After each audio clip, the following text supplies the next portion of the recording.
So Rebecca's going to talk about how to make 2021 the year you break free. I want to break free from the shackles of perfection. So Rebecca is a leadership coach for successful professional women who want to unlock what they really want, leaving behind the expectation of others who want to deepen their conscious leadership. Using her signature system of the 3C method, she helps them to master confidence, clarity, and communication. Ladies and gentlemen, let's have a big virtual round of applause for Rebecca. Yay!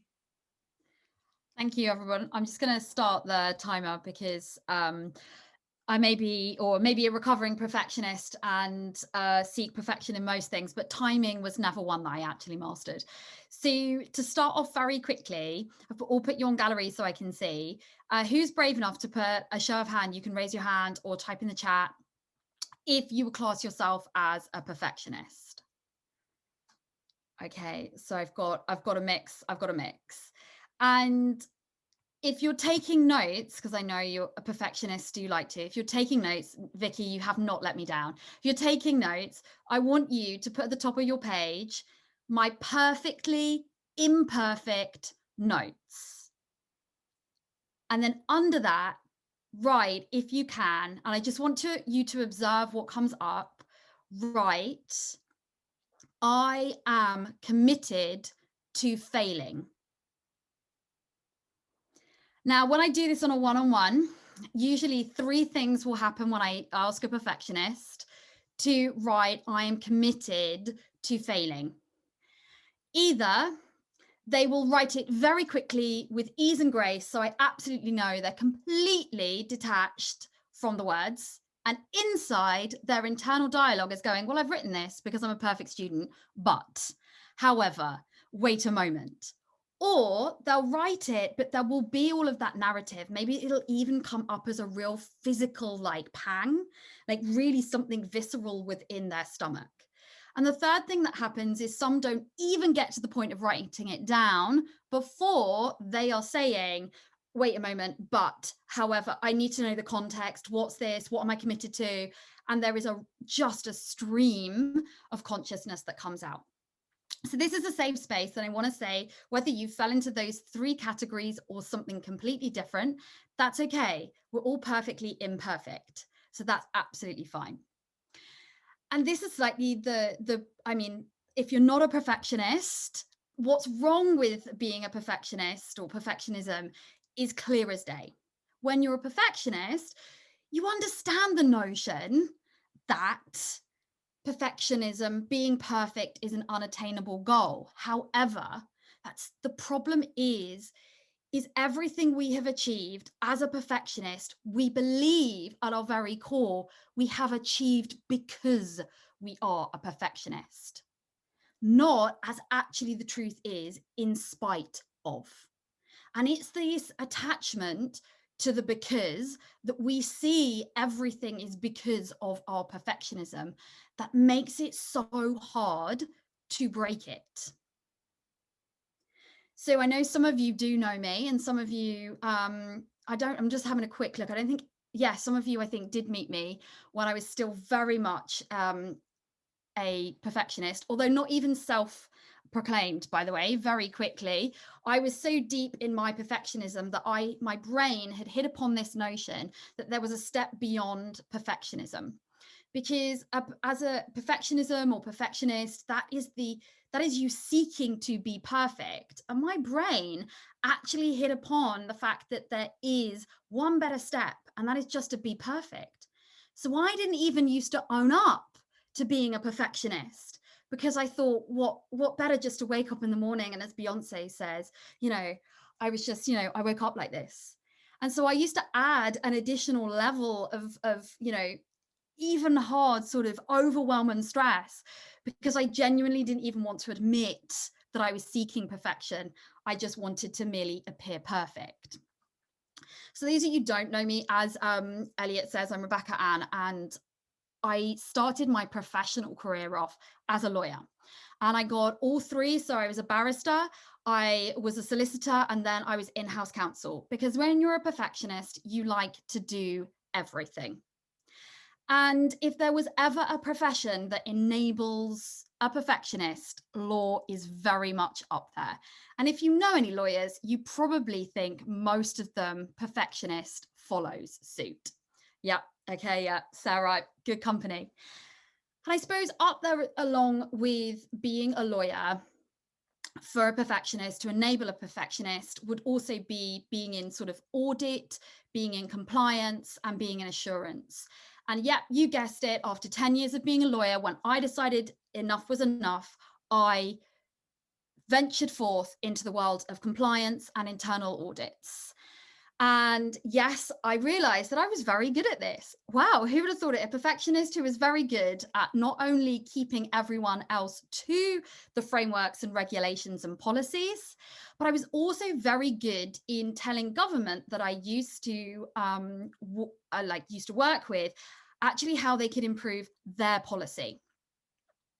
And one of the accolades I got when I was in that role is I had my training that I developed for implementing in higher and further education, implementing the counterterrorism prevent duty, got recommended to government to become industry standard.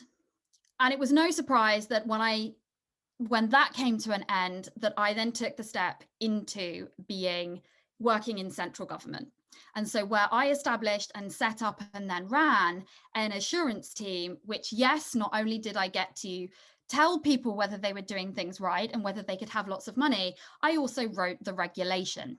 So I was well at the top of my game for being a perfectionist. I was on an absolute roll.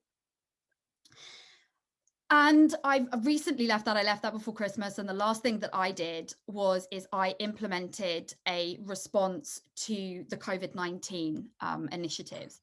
And again, as I left, my methodology was becoming the cabinet officer implementing it to be sort of best practice across government.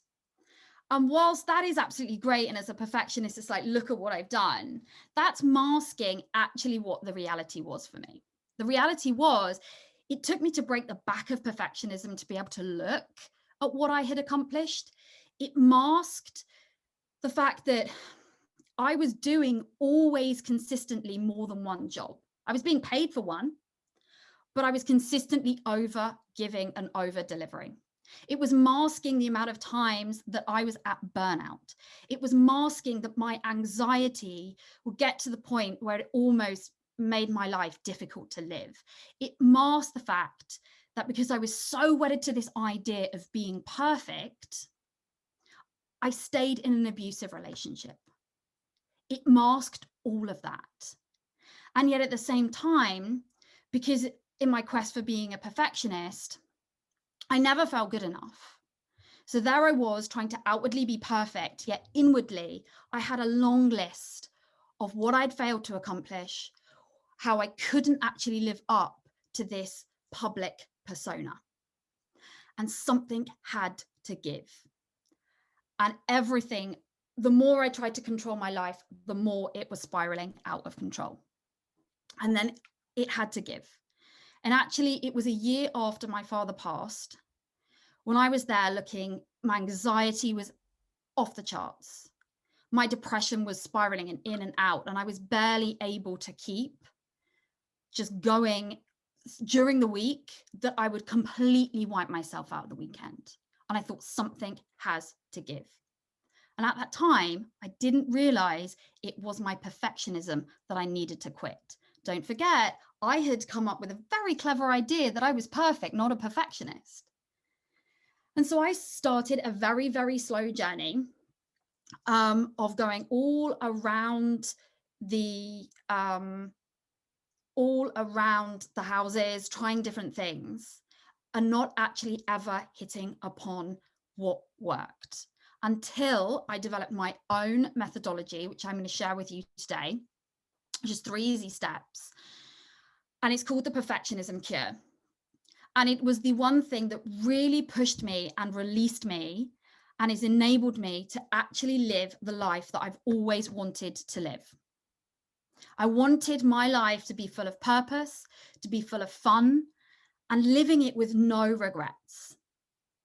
And I can finally say, having broken the back of my perfectionism, it hasn't disappeared. It does raise its head. And some of you that know me or follow me do know my amusing little, when it does raise its head, usually when I'm working on like this talk.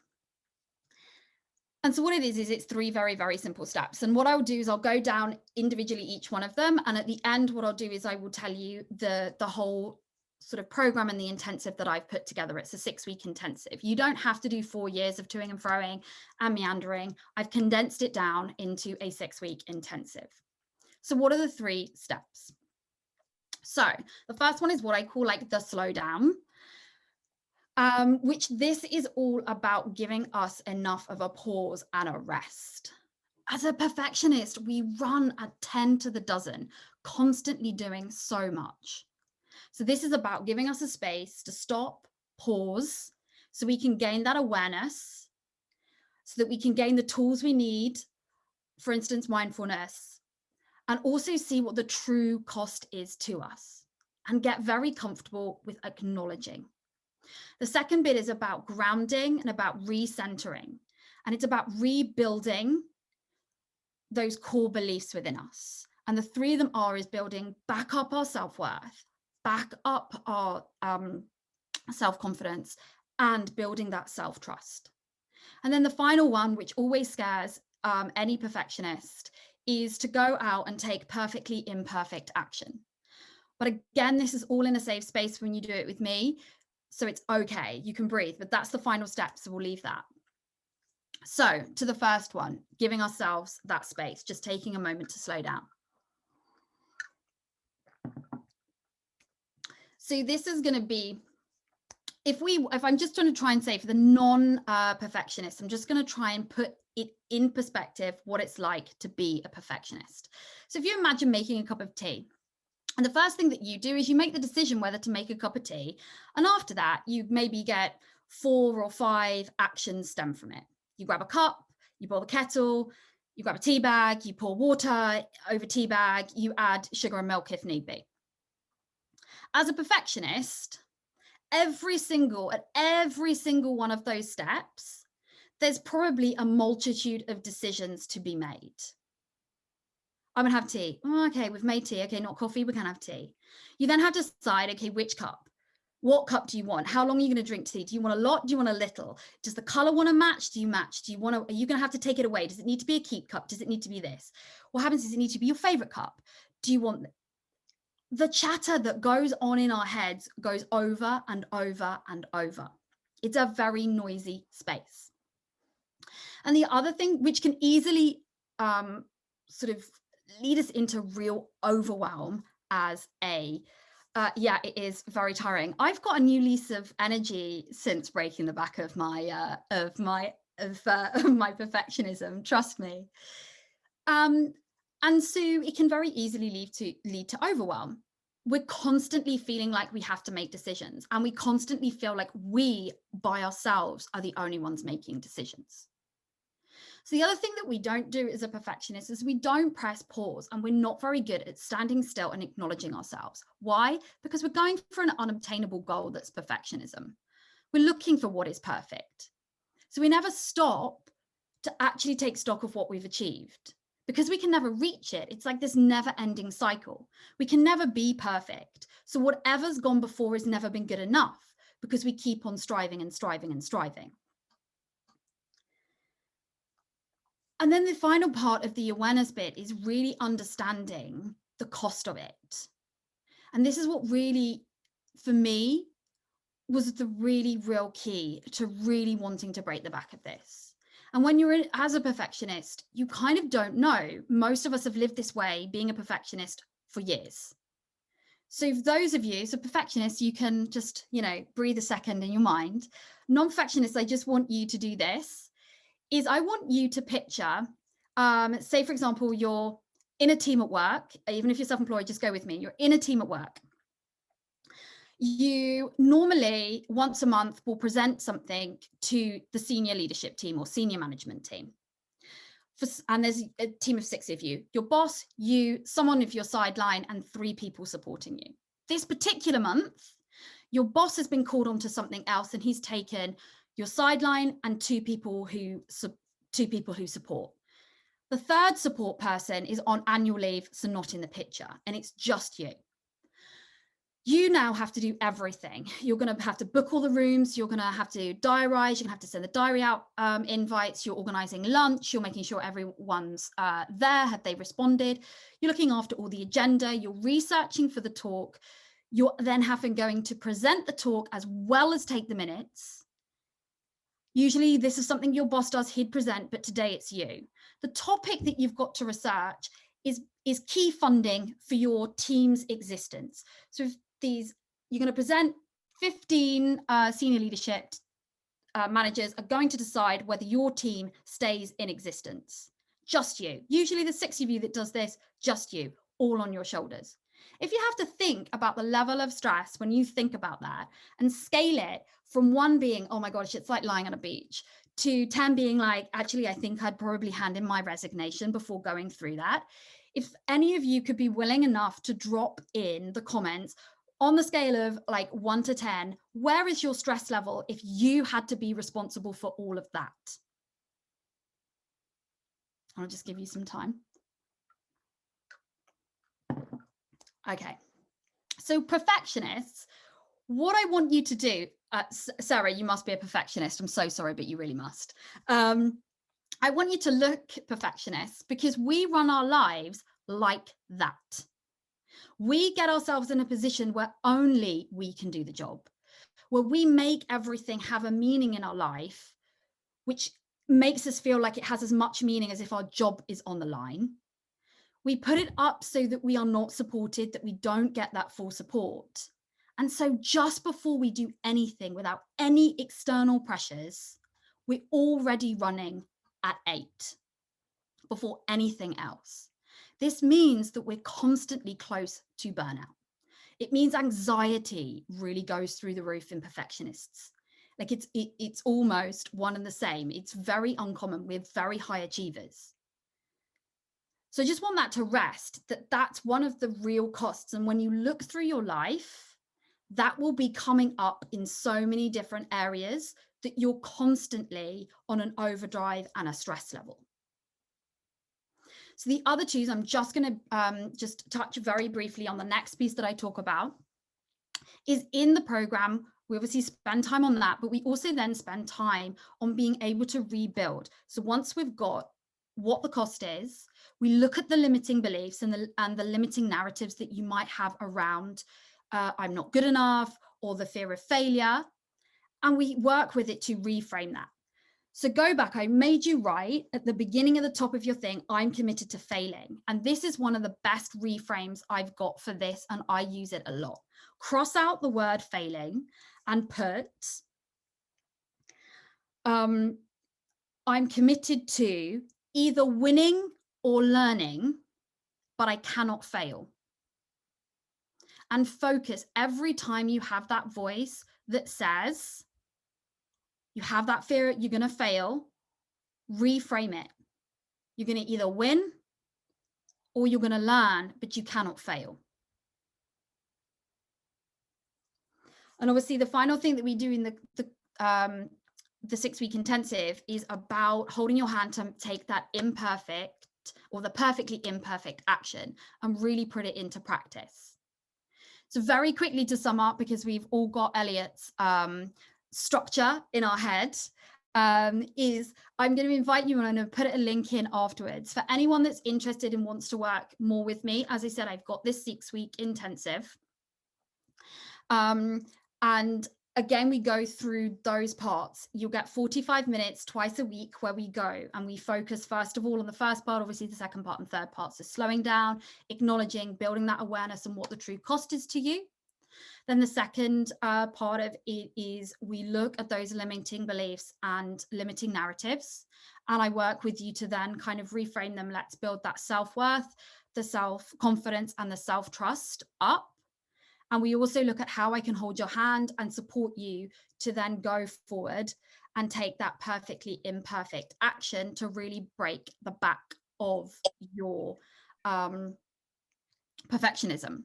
So there's a special offer I've got on, and it's all, I will put the link, as I said, but it is normally £497. And as a special, as an early bird, it's £397, and that's for the full 6 weeks. So I will leave it there.